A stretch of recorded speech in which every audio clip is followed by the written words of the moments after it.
అన్ని రైతు వేదికలకి తీసుకెళ్లాలన్నది వ్యవసాయ శాఖ ఒక ఉద్దేశంతో. సో ఈ సపోర్ట్తో ఈ సంవత్సరం కంప్లీట్.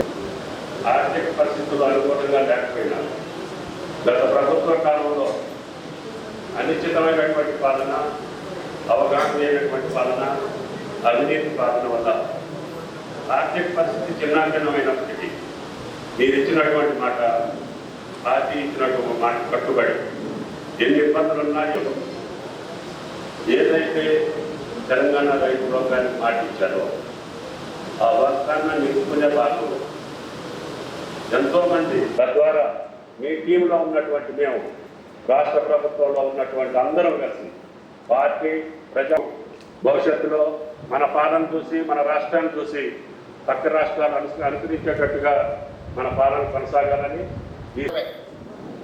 రెండవసారి 2018 నుంచి 2023 వరకు చెల్లించాల్సిన 16,000 కోట్లు కానీ చెల్లించిన 2018 అంటే అందరికీ తెలుసు.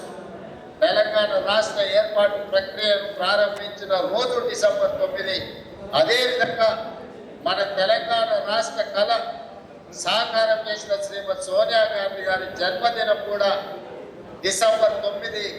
అందుకే డిసెంబర్ 9 మనందరికీ ఒక పండుగ, మనందరికీ ఒక శుభకార్యం జరుపుకునే సందర్భము, మనందరం కూడా సంతోషాన్ని కలిసి పంచుకునే సందర్భం. అందుకే 3 తారీఖు నాడు ఫలితాలు వచ్చిన, డిసెంబర్ 7 తారీఖు నాడు మేము అధికారికంగా ప్రమాణ స్వీకారం చేసిన, డిసెంబర్ 9నే మనము కొలబద్దగా పెట్టుకొని రైతు రుణమాఫీ ఆ తారీఖు వరకు చెయ్యాలన్న ఆలోచనతోటి ఈరోజు ఈ ప్రభుత్వం ముందుకు వచ్చింది. ఈ మొదటి విడతలో 100% లక్ష రూపాయలు ఉన్న రైతులకు 100% రుణమాఫీ కలిగించడము.